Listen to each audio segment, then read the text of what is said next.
It's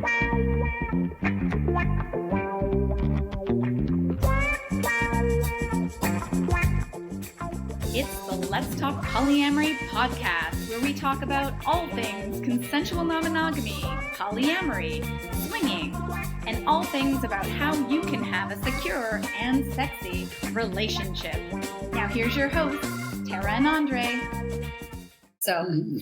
All right, now on today's topic, reigniting the fire in your relationship.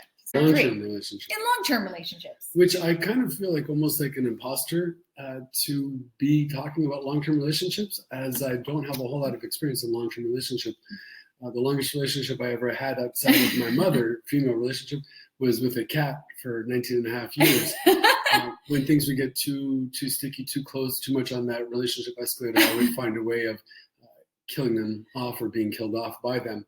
So it's interesting that I should be this long in a relationship with somebody and not be talking about long-term relationships. But maybe it is actually really good to talk about it because in some ways it's uncharted territory for me. So we're learning as we go. Yeah, and I was just going to say that. I think that that's the beauty of it, is that we've been, experiencing this ongoing and trying things. And, I've been in some longer term relationships, but that doesn't mean I'm an expert. I know I'm probably an expert in what doesn't work, and which is why I think we've been making a special effort in our relationships to keep things exciting and hot and dynamic and that sort of things. But even we have issues too. Even we.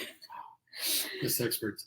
It's interesting though, because in the past, at about 2 years or 3 years, I would find it getting very stale.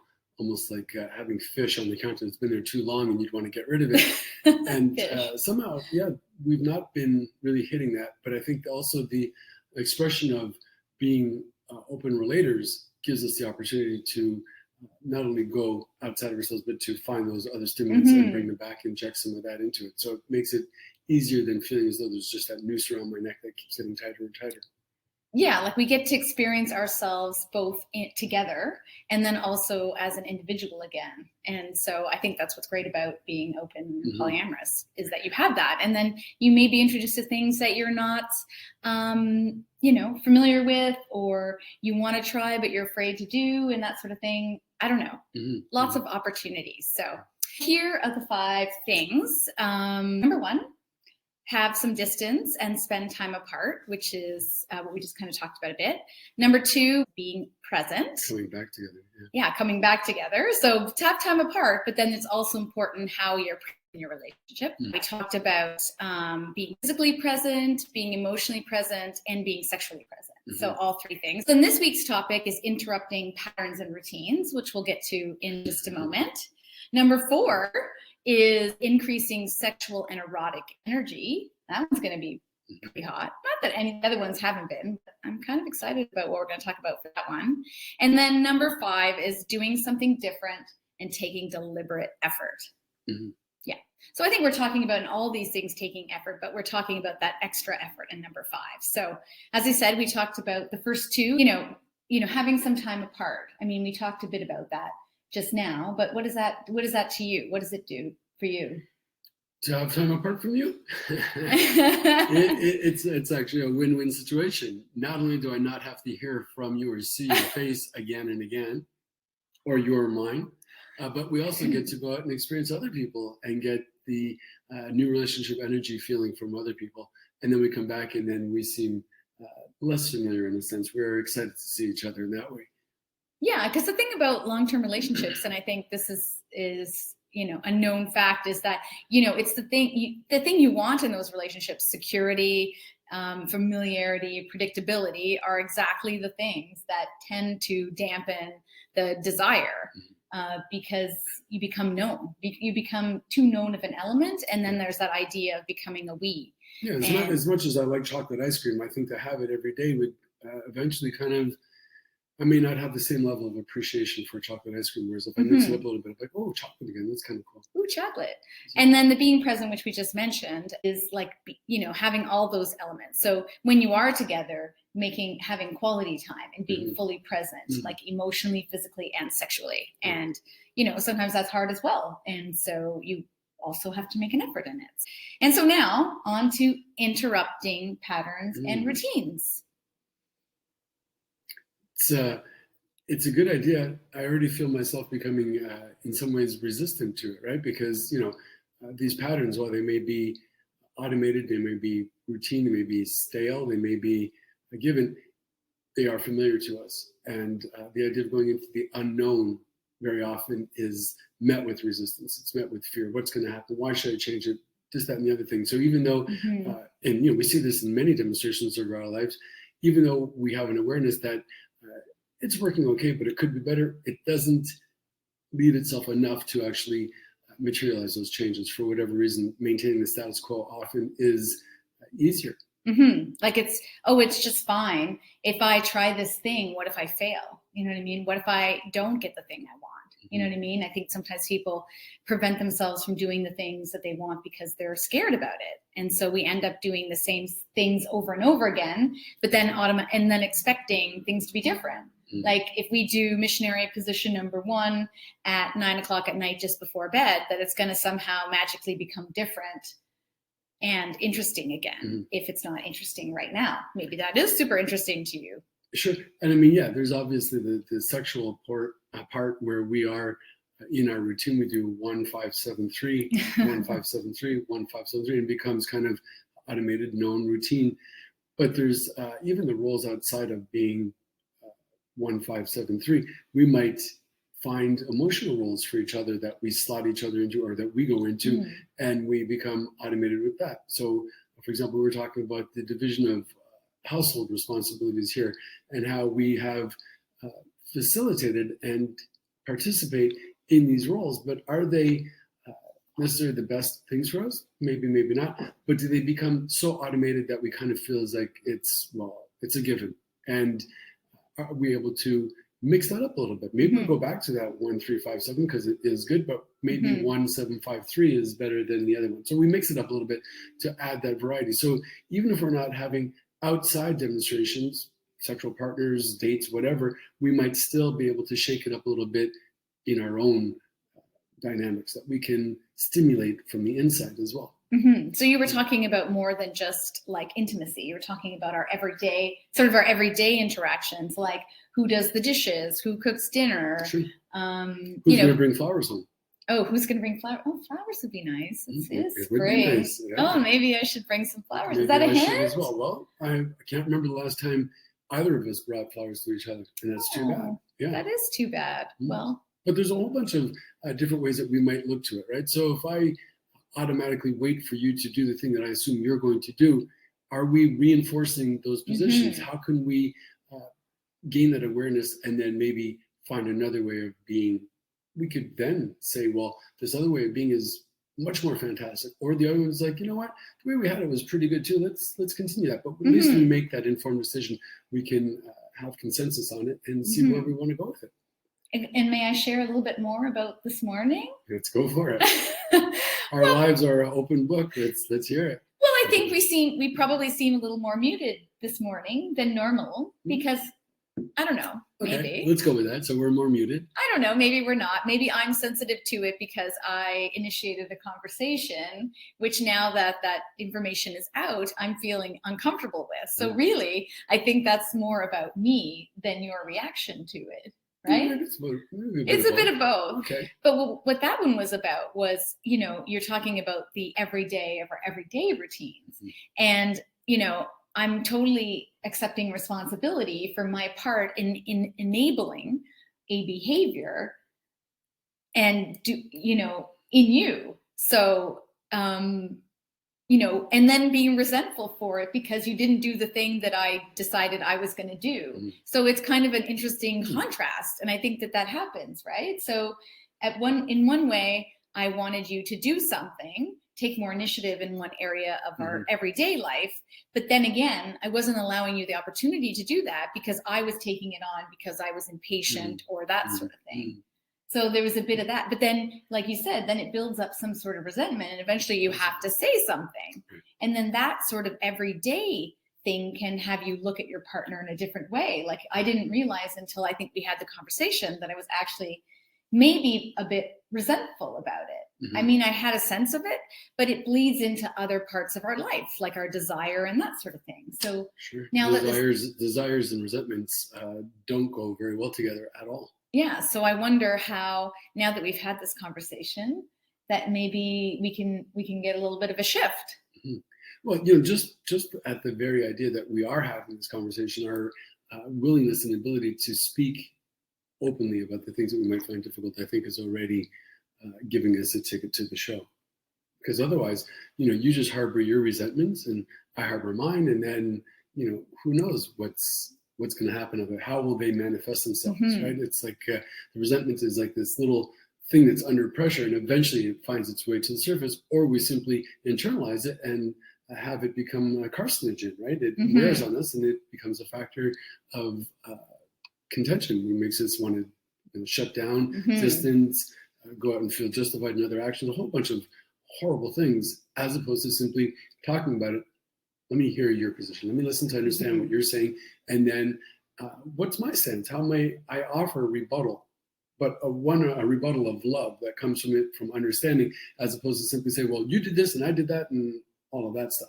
So can I really appreciate your position? Can you hear my position? And where can we find the issues that need to be addressed? And where can we also acknowledge how much overlap we have, that it does work well? Yeah, and I think if you allow these things to build over time, they can just get worse and worse. And and also can be fed on misunderstanding. Oh, someone's noticing us being more contained. Notice Andre Turka. Well, I think that, I think people have become to know us. And so it's obvious when maybe, we're all like, I feel a bit off and, uncomfortable, but maybe that's good. Like that's what we're here to do. But I'm thinking back to, like, sometimes someone may not even know that something is bothering you. Like, it could be a partner, it could be someone at work. I remember a situation I had at work, and where someone I worked with had gone on vacation. And so I picked up some of their duties while they were away. And then when they returned, I continued to do those things, not realizing that that's what I was doing. And their interpretation of that was that I didn't think they could do their job, all these things, which was not the case. And so they started backing away from things. And then I started believing that they didn't want to work anymore. They were mad at me. It created this huge, unnecessary rift in the relationship. So it wasn't until somebody stepped in that we realized this, and it was like, oh shit, this was completely built on a misinterpretation. So I think that can happen in our relationships too. And then that's when I think the desire and all that stuff dives. Right. So, you can have beliefs. Yeah. So going back to that scenario, you had your position, your coworker had their position, and you both thought something that was not necessarily true, but it wasn't spoken until a third came in and helped identify our positions. Yeah. Well, that's wonderful when we employ a third, but when we don't have that, how can we bring ourselves to have these difficult conversations? How can we announce our position? How can we say what's on our mind in a open and loving way? That is a good question. Do you have an answer? Well, I think it starts with that very position of awareness. Really, it does. And then, I know that I have some type of grievance, or I have some idea of wanting something different, whatever it might be.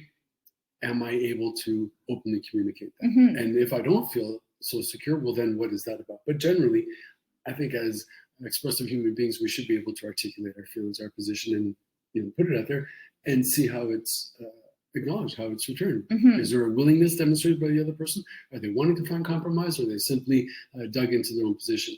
And I'm imagining that most times people do want to make compromise. They are wanting to find some solution. So we get to that by communicating our thoughts and our feelings. Yeah, but I think sometimes you do need that third person. In our case, if my memory serves me correct, this was a long time ago. I was like trying to talk to them, but they were so not wanting to talk to me because they were so angry that I was doing XYZ in their mind, and it was really hard to break through that barrier. Which is why, I'm sure you found it when you're working with couples and that sort of thing, that sometimes there's like the one thing that once discovered changes everything, with them. Like, it's like, it could be that someone just wanted to admit something, or, The acknowledgement of, not just feel guilty, but feel remorseful for doing something. And it's a different, feel like, empathy for the other person's feelings if there was some sort of transgression or something like that. Right. A break in an agreement. Right. And if it wasn't addressed as was happening, and we just go away with it, we might then harbor those resentments, and then those resentments make it difficult to come back to the table and talk about those things, because we now have the original issue at hand, but then all of what we've came into that with resentment, right? I felt as though I'd been neglected, or I'd been wronged, or whatever it is, and we start to really solidify that position of hurt, and then it makes it that much more difficult to come back to negotiating. So yes, sometimes we are benefiting by employing a third person who is able to help facilitate that dialogue, to help figure out what are the real issues at play, and how might we come to address them. Just from my own experience, seeing when that happens, when that realization comes, is so amazing, because then people can't see things, they can no longer see things the way they were seeing before, because it's like something has come to light, and it's pretty spectacular and amazing when it happens. I don't know. I just love it. I love that part of the work I do. So on to things. So, this is all about disrupting patterns and routines. So how do we mix it up? So how do we mix it up? You're asking me? Let's figure out, how do we mix it up? Well, we're going to try something new. We're going to, I guess, again, come back to that heightened state of awareness of the way things are. What is the status quo? What are the elements that make this as it is? And then how could we interrupt that? How can we mix it up? So if you are always doing the cooking, just, worst hypothetical or stereotypical example, you're doing the cooking and I am waiting to be fed. Well, what can I do to which is not true, to mix that up? You usually are doing the cleaning up, whatever it is, chasing me around. Can we find a way to break that routine? Yeah. As good as that routine might be, but why should we break that routine? Why do we want to do that? Because it might stimulate. Yeah. Right? It might interrupt that feeling that we are already in this routine. It's this cycle that is just going to be so familiar, it becomes not only boring, but we start to loathe it. That is like, oh my God, it's happening again, and it's it's like we said earlier, we're just kind of mailing it in. So we want to really find a conscious way of identifying those areas and seeing how we can interject just through our own. We don't even need the exterior stimulation. We can do that as an individual, but as a couple, and really see how we're able to make that shift. Yeah, I think it's, like you said, I think it's realizing where the routine and pattern is, because maybe we don't realize them, that we're stepping in and falling into these patterns. And so identifying them first, and then you have a space in which to disrupt them. Oh, that's interesting. So even before they actually manifest, we might have an awareness. Well, let's, always be aware that we might not want to take each other for granted, that we might want to always have some awareness of how we slot into these roles, and are they serving us? And when can we let it be known that maybe we're becoming less stimulated? How could we?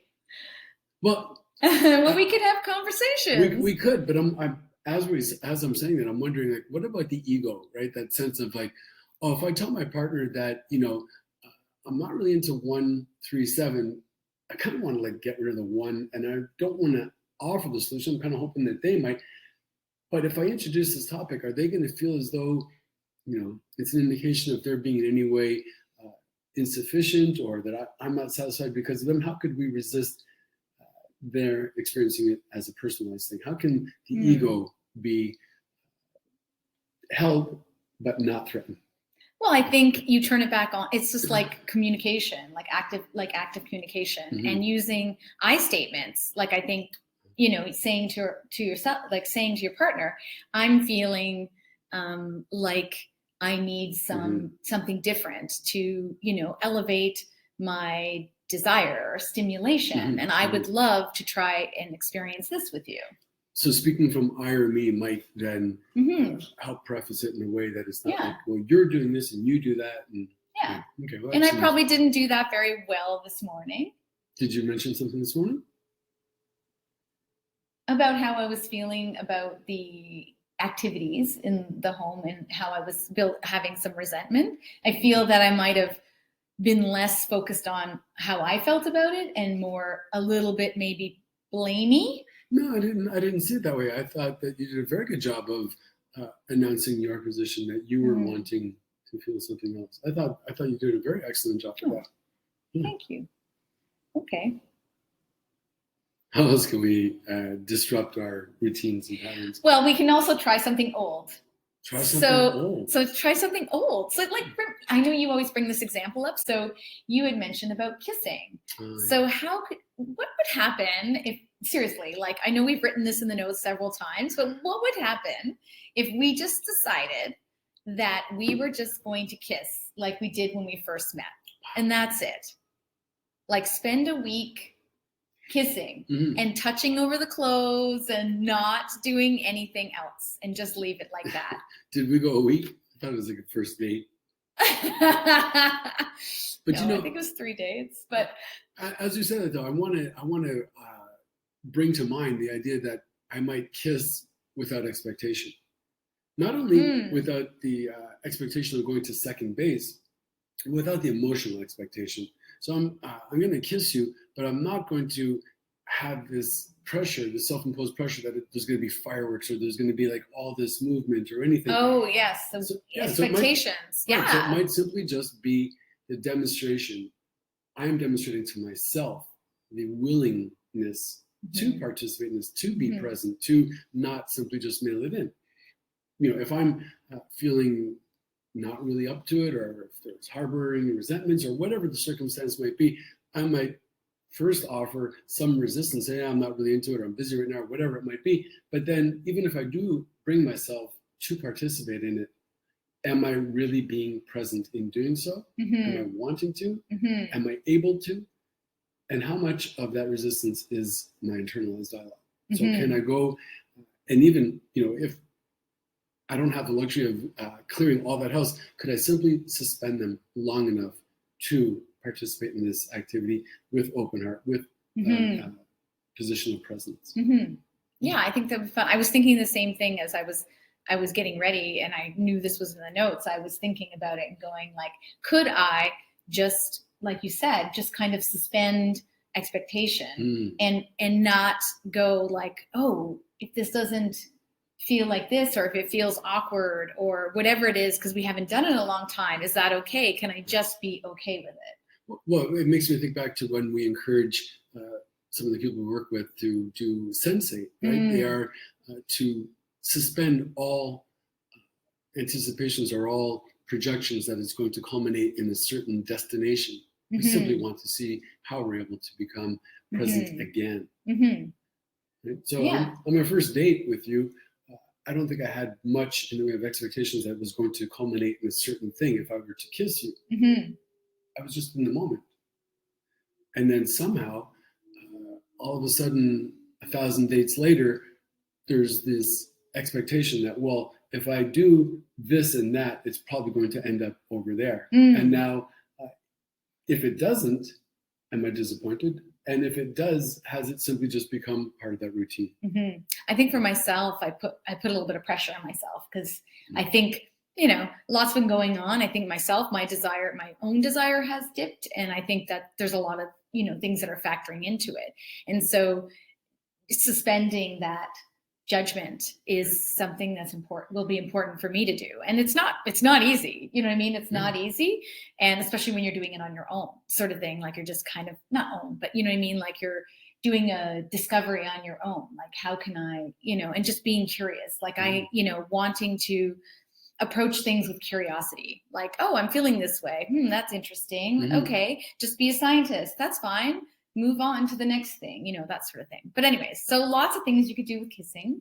Yeah. So slow kisses, you know, playful kisses. Like we have our new little laughing kiss, which is super fun, which makes me smile. It's hard not to laugh when you're doing that kiss, right? Yeah, it's a good kiss. That's why I call it the laughing kiss. The laughing kiss.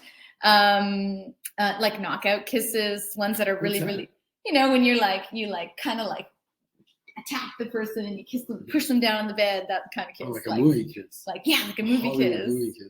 Yeah, that'd be fun. Try to do like one of those Hollywood kisses. I think those things are really fake. Like, it's like, I used to think, how do they do that? And the mouth open and all that. And when I started kissing, I was like, it's not like the movie. Okay, but so on that topic, a Hollywood kiss. And do you guys like Hollywood kisses? Well, for me, it's a lot like porn, like mainstream porn. It sets up this unrealistic expectation that, the wind's going to be blowing, the violins are going to be playing, all this stuff. I'm going to sweep you off your feet, and there's going to be such passion. It would be wonderful. But am I setting myself up for some level of disappointment in that? That's true.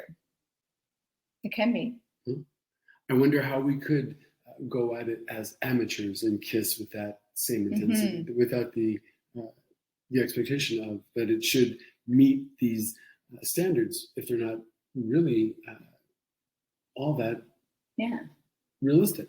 I think being exploratory is fun. Well, yeah, the exploratory is wonderful, because I think then the pressure of having to find something is lifted, right? So I might be a treasure hunter, but doesn't necessarily mean that this map is actually going to lead me to treasure. It might take a while. It might be, it's maybe the labor of love getting there than actually finding that very treasure. I'm smiling at you because I'm all of a sudden was distracted by your lips and talking about kissing. So being exploratory is wonderful, right? Yeah. See if we can find other ways to kiss. Yeah, nibbling, sucking, biting. Have we ever kissed upside down? Yes, we have. In a 69 position? Yes, but I was thinking me hanging upside down on the silks and you kissing me upside down. And I was upright and you were upside down? Yeah. It's weird, isn't it? Is this strange? It was fun. I think we should try that again. Add to the list. But even just now, like just 2 seconds, using our imagination, right? Because it's said that our brains are our biggest sex organ. So how can we find ways to self-stimulate and stimulate our partners and be stimulated by? Yeah. And so other things you can do is like take yourself out of your comfort zone. And like, again, it said sometimes can be hard to do, but it can be simply trying a new time. Yeah. Taking yourself out of the comfort zone makes me think back to that earlier idea of how we've slotted ourselves or our partners into certain roles. And then to take myself out of that, I have such investment in your being what I want you to be. I project you into this role. Right? So why would I want to mix that up? Why would I want to change that? I can feel myself already becoming resistant to the idea, but there might be opportunity on the other side of that, right? So say, for example, I felt that you were better at being the admin in the relationship and I default to you. Hypothetically. Couldn't happen at all. None of this ever happened. Nope.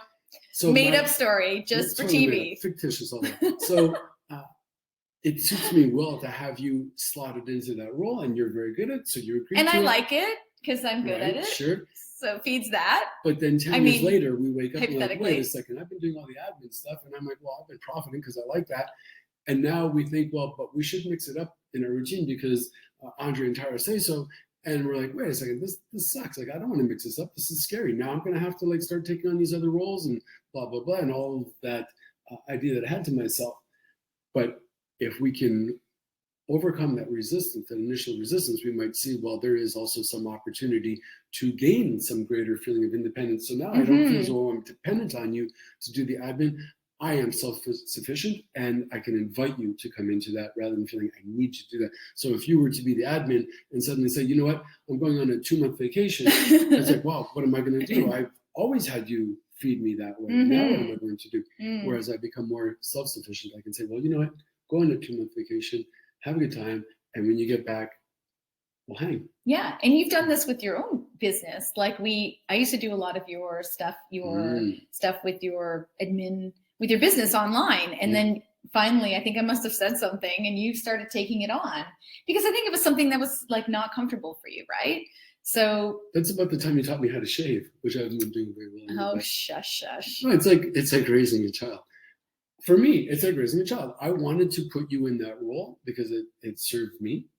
I was afraid to do it. And I would have probably held on to those fears. I would have wanted to maintain that sequence because I knew that it worked. This little bit of pain, this resistance, this fear is the opportunity of growth. And I will do this on my own as I have done the other things and feel as though I am self-actuating. It's empowering. Yeah. And I was enabling because it's something, when I can do something well and help somebody, it serves me in that way. But then I think, it does tend to, over time, become an extra thing that I have to do that maybe take away from, add on to the other things I need to do, sort of thing. Right, but anyway. Right. There's a great comment here from our users. A lot of us started our concept of romance from what we read in books and watched in movies, and reality wasn't like that at all. So we always thought something was wrong with us. And I think one of the things of those, when we get the instruction through porn or through Hollywood, they're never asking us, well, what do you want? Yeah. They never checks in with us. What would work well for you, and what if this doesn't seem so maintainable or achievable or desirable? Yeah. So the reason why I bring that up is because, again, how do we announce our preferences, our position, have those difficult conversations? How do we get any voice to say what we're preferring and not preferring? Yeah. So sometimes you just have to do it. Sure. So we talked about a couple things. So write our own script. Write our own script, yeah. So sometimes people like to look at pictures or read something erotic. I have some clients that said they started off, by reading, kind of naughty stories, and that helped change things and get ideas. I don't think that's something we've done very often. No, but I think I could do a whole live on just that idea of when we have sex or masturbate, how we might have our go-to, right? So I might always fantasize about this kind of thing, or I might always use that kind of toy. So what's wrong with that? Well, silence. In theory, there's nothing wrong with that. Yes, but if it becomes some form of dependence, if I feel as though that is the thing, well, then would I be well served not only for my partner in my relationship, but for my own, if I'm able to look at that and possibly recalibrate it, so I don't feel as though I have to have that thing in place, but that I could have that thing in place. Yeah, exactly. Exactly. So I think we talked about trying a new time, trying a new place. Everything but penetration. That sounds fun.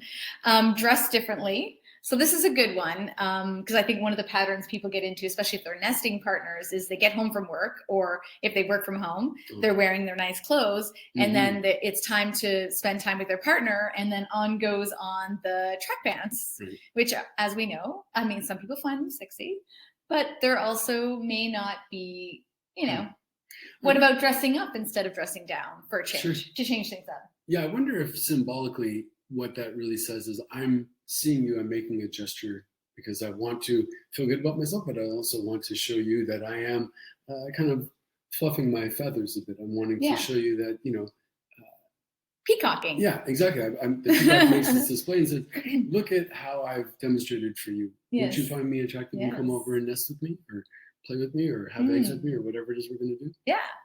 Cool. Yeah. So try and do something to interrupt that pattern. Yeah. Catch yourself. The own self-awareness of where we might have these patterns that we're participating in, because it's easy to say, oh, my husband always does this, or my lover always does that, or she's this or he's that, but what part am I playing? Exactly. I know that I am guilty of that. Is after we come off our live, or after I'm done meeting clients online, I change out of my dress or my whatever it is I'm wearing, and then you might have seen me early in the day and went, ooh, you look good, or that sort of thing, and then it's like back to the track pants and the ugly sweater that's so comfy, you know what I mean? So yeah, making a little bit of an effort. So doing something fun together that's maybe a little different, maybe our speed dating. That's sometimes fun to change something up. That's could be putting yourself into some uncomfortable situation, but also meeting new people. Yeah. I like the other day, we got an invite to go to somebody's birthday, and it was at a casino.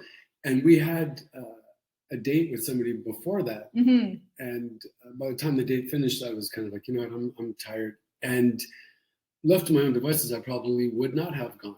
But you energized me and said, well, let's challenge ourselves. Let's go outside of, the norm of going to bed at 10 o'clock on a Saturday night. Let's just do it. So we got dressed and we ran down, and I'm glad that we did. It was a way of interrupting our routine. Yeah. We probably would have just, watched TV and then watched a movie and gone to bed. But we got all dressed up. We rallied. Like I think I wore a pretty sexy dress. You got all dressed up. You look pretty nice. So then I got to watch you interacting with just talking with people in another environment. That's fun. And for me, that like raised my excitement. I mean, I think I saw you work in the room. It was dynamite. I was not working in the room. Totally. I might have been peacocking a little bit. I do love that dress that I wore.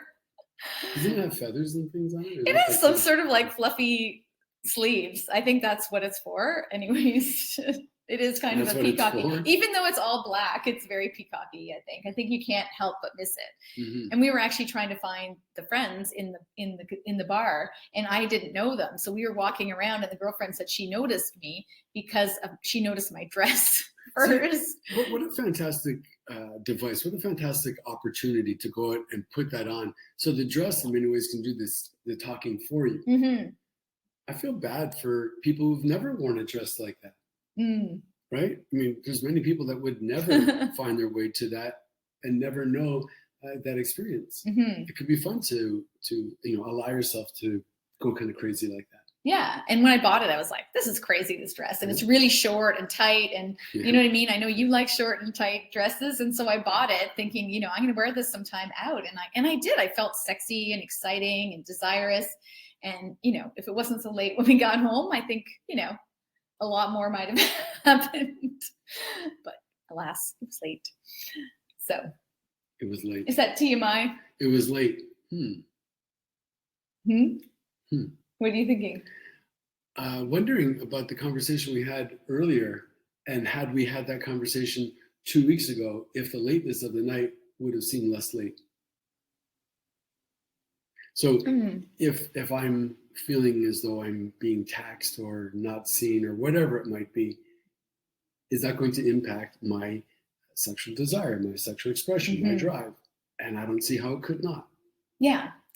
Well, somehow we were able to get going and get up the door despite being super tired. We did that because it was going out, but I'm talking about when we come back in. Mm-hmm. So, if we'd been 2 weeks into our dating, we probably would have taken advantage that we were dressed nicely. But here we are, 25 years later, and we 25. Is it not been 25? No, 4.5. Long enough. Right. The comfort level that we have might say, well, it's okay not to do it tonight on a Saturday night after having dressed up beautifully and gone to a party and had all those elements. It's okay if we just go into comfort. And that's true. Mm-hmm. It is okay. But sometimes maybe we could find ways of that acknowledgement and say, well, you know what? I am going to make this new offer. I am going to find these other ways of resisting my default setting. So for me, I'm too tired. I'm like, you know what? Of course, I love you. You look wonderful. And you know that I love you. And I think you look wonderful. But it's okay if we just kind of fall back into the bed seems so comfortable. Let's just go to sleep. Yeah. It's super easy to do that. It is. So it sounds like it'd be perfectly fine and okay. But then there's part of me that says, well, is that going to become the new norm? Is that too routine? No. And for some people, that is the new norm. Right. And it hasn't been the norm for us. And I think we probably, because we've been nesting together more, it's become a little bit more apparent. Right. And so I think, we have to make a little more of a special effort. And I'm going to put that on myself as well, is to shut off the computer and stop working as part of it. Make sure I get enough rest myself, and then take time when I'm awake and maybe do something a little different. So in which case I have this little thing for you, Andre. I don't know if you can see it. You have a surprise here. To Andre. Oh my God. So it's a little something. Okay. It's an invitation. Thank you. To do something a little different. And you don't have to open it now, but it is inspired by this conversation, the conversation we had earlier.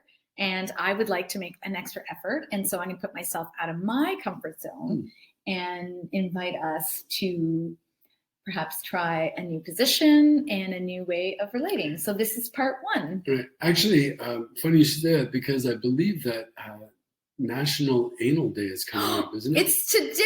It's today. National Anal Day. Oh, no. Okay, so that's maybe. That's so much warning. I need at least a 2-year warning. open. Apparently that's what it is today. So maybe we might need, the date on this should be dated tomorrow instead of today, but I'm curious. you can open it if you want. Somebody says they'd like me to open it. Should I? Yeah, okay, open it. let's open it. Oh my God. Wow, this is beautiful. Oh, wow. All right. It says The Art of Desire. Wow. It's rather lengthy. It's rather lengthy. So basically it's an invitation. And basically it's inviting you, your sexy self, to come and experience something with me. Okay.